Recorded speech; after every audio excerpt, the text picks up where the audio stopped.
We are back. This is Hope at Dawn right here at Hope TV. After that amazing musical break, that was Eben with the song Take All the Praise, as we praise him because of his faithfulness, because of his mercies, because of his saving power as well. And then we had one by Paul Clement there, and taking us to around 7:30. Time for the newspaper review and checking what is being reported in the dailies this morning, starting with the Standard. And they go with the headline, Good News for CBC Pupils and Parents. Why is this the case?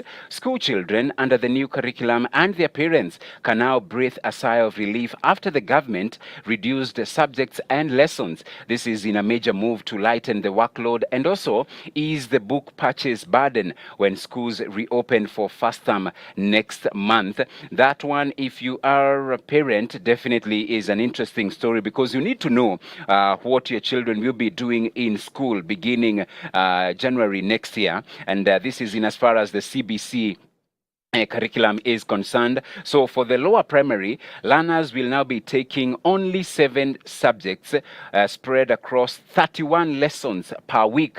Now this is down from 9 subjects that were covered in 35 lessons. So for the lower primary, learners will now have 7 subjects as opposed to the 9 that they had been taking. Now for the upper primary, learners to take only 8 subjects. They will be taught in 35 lessons a week. This is down from 10 subjects spread across 40 lessons. So from 10, they will be doing 8 subjects. That is the upper primary. And then, of course, we go to the junior secondary category. And the biggest reduction with 5 subjects dropped. Yes, 5 subjects have been dropped, leaving them with only 9 lessons instead of 14. So that is also good news for the junior secondary. Now going to the second page, which is page 2, and some of the lessons.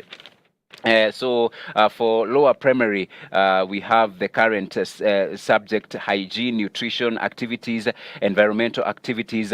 They have been merged into one, environmental activities. Then art, craft, music, physical education will be having one subject, which is creative arts. Then upper primary, agriculture, home science has been merged into agriculture and nutrition. Art, craft, music, physical education has been merged into creative arts. For junior school, integrated science, health education has been integrated into one. So they will be doing integrated science. Social studies, life skills, education has been merged into social studies. Agriculture, home science, they will now be doing agriculture and nutrition. As a parent and also as a child, a pupil, you can read that story on page 2 inside the Standard. Still on the front page, uncertainty plagues DRC as East African forces leave. After a year of chasing an elusive calm in the eastern DR Congo, the last of the East African regional force departed the troubled nation yesterday. Now this ushered in uncertainty even as troops from southern African states take over. Read that story on pages 4 and 5. All right. End of darkness, Churchill's plan to curb blackouts, that is on page 8. So Energy CS Davis Churchill apparently has a solution to the frequent power blackouts. So plans to ensure the entire country is not affected whenever power goes off in one region. MPs push the CS in a tight corner, demanding to know the causes of the power outages in August, November, and December. So he says they have already ensured optimal loading of transmission lines and equipped to avoid overloading with targeted load shedding in affected areas. Read that story on page 8 inside the Standard. Raila warns on release of county cash. It's on page 10 inside the Standard, and this is the opposition leader Raila Odinga says the available money is for paying salaries. Leaders insist that funds should flow to the grassroots, and so the opposition is warning the Kenya Kwanza government against killing the devolution dream. Azimio leader Raila Odinga saying devolution was the biggest gain in the 2010 constitution. He was speaking yesterday in Ugunja and Game sub-counties where he launched projects. He said his party ODM was birthed courtesy of the new constitution. Read more on page 10 inside the Standard. I also see on the business page, that is on page 24, page 24, I see they're saying avocado exports surge, and it's a story you can read on this business section, which is on page 24. Avocado export surge. I want to go to that particular story. How avocado exports to China are reshaping the sub-sector. The opening of the Chinese and Indian markets has made Kenya the 5th largest avocado export in the world. Superfruit has increased earnings for farmers and farms, as well as upped the industry's capacity. That is on page 24. I also see Airtel Money to refund fees in new drive. Airtel Money Kenya launching a new campaign through which its customers will be refunded their withdrawal transaction fees as airtime. Also read that inside the Standard. I also see the sports pages, the back page.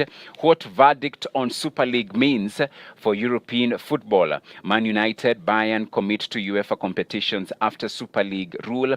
ESL wants to break what they describe as a monopoly of competitions run by UEFA. Read that story, back page of the Standard. Liverpool to face Fulham in Cup semi-finals. That is, Liverpool will play Fulham. Chelsea will face off with Middlesbrough. That is in the semi-finals of the Carabao Cup. Get that back page. Then page 34, 35, it is a spread. Beautiful, beautiful spread there of patience and keeping faith paid off for Kipyegon in 2023. And what a stellar year she has had, breaking records after records, winning all the events she's taking part in. And read that very successful story of Faith Kipyegon, Olympic champion, started 2023 with determination to achieve something she felt was still missing in her career. She broke 3 world records and she was crowned World Athlete of the Year this month. So read that story on pages 34 and 35 inside the Standard. So that is in as far as the Standard is concerned. For the Nation, they go with the headline, the same headline, in as far as the changes to the CBC curriculum. Subjects slashed in new CBC changes. So some learning areas have been combined with others, while others have been dropped. So in the review, learners in primary and junior school will start the new academic calendar in January with not only fewer subjects, but also fewer lessons per day. This is in major review of the competency-based curriculum. And for the Nation, they have covered extensively this story on page 10. And of course, we had highlighted this, that in the pre-primary, that is pre-primary, that is 1 and 2. Currently, they are doing 5 subjects. They have retained the same even in the new changes. For the lower primary, that is from grade 1, 2, and 3. Currently, they have been doing 9 subjects, but in the new changes, they will be doing 7 subjects. For the upper primary, that is grade 4, 5, and 6, currently they have been doing 10 subjects. In the new changes, they will be having 8 subjects, so 2 subjects dropped. The junior secondary category, that is grade 7, 8, and 9, currently they have been doing 14 subjects, but under the new changes, they will be doing 9 subjects. So you can read that story on page 10.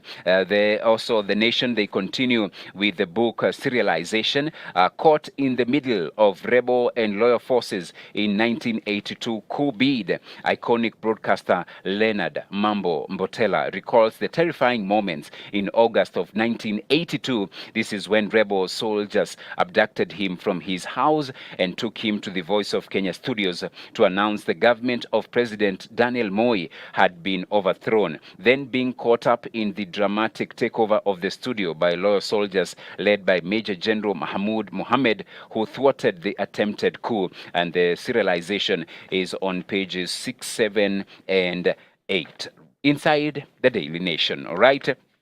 Still on the front page, why matatu fares won't fall despite drop in fuel prices. I thought with the drop in fuel prices, we will also have a drop in fares, but that is not the case according to the Nation. So Kenyans will have to wait a little longer to enjoy reduction in fares after matatu owners said they will have to see the next fuel pricing cycle before making any changes. Matatu Owners Association said although EPRA reduced fuel prices in the latest review, operations costs remain high. In a briefing yesterday, the chairman Albert Karakacha said they are spending a lot in buying car parts and maintaining their vehicles. So you can read that inside the Daily Nation.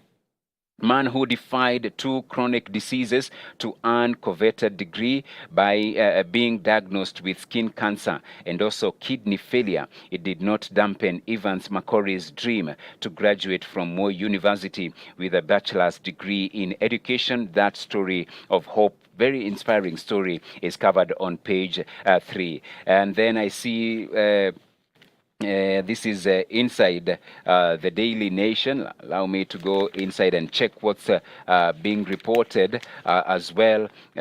Alarm as rogue credit officers collude with valuers to overvalue land. This story you can read on page 10 inside the Daily Nation. Then in the pullout today inside the Daily Nation, the DN2 pullout today, it's The Voice, how Africa treats its widows. Story is covered on page 4 and 5. And then Rwanda makes history as Kagame appoints 7 women colonels. That is a story also you can read inside the Daily Nation. Back page of the Nation, counties set for 16.2 billion shillings revenue raise in new budget. Treasury has proposed to allocate 401.6 billion to the devolved units in the next budget. I also see senators, governors clash looms over automated revenue systems, also covered on the back page. Kipyegon and Kiptum shine as Kenyans dominate Africa's annual awards list. Multiple world record holder, the marathon world record holder, declared Africa's best female and male athletes of 2023. Respectively. Good story there. League strugglers Nzoia Sugar, Rangers find winning touch, Gor play Bandari. So those were the matches played yesterday. Gor taking on Bandari today. Kakamega Homeboys versus Nairobi City Stars. Eliud Kipchoge, how I will attack my 3rd Olympic marathon title. Get that story inside the Daily Nation. Business Daily, Ruto, yes, he has a plan for the new year. And guess what? There are plans to raid taxpayers for extra 362 billion in next year. So Kenya's budget, it will be crossing the 4 trillion mark. KRA to collect 2.96 trillion from the 2.60 trillion shillings. Get that in the Business Daily. State in new push to up banks' core capital, year of education sector reforms, and also farms eye 187 billion power line deals. All that is being reported in the dailies today, so you can grab your favorite daily and get to see what is being reported. We said it is because of 2 reasons. Number 1, get to know what's happening around you and of course across the country, and then believer, you get to know how to pray for the nation. And of course, on Hope Media, we have you covered with Newswatch and Dira. That is at 7 p.m. Dira, and then 9 p.m. we have the Newswatch on Hope TV, Hope FM. We have Newswatch across the day. All right, so that's what's being reported. We take a break, and of course, it is to have the video of the day, and the video of the day, it's by Jane Allah, and it's a beautiful video as well, shot at the Dennis Whitehall right here at Sitam Valley Road. But the song is talking about Ebenezer. Thus far the Lord has been our God. Watch and then let us talk after the video.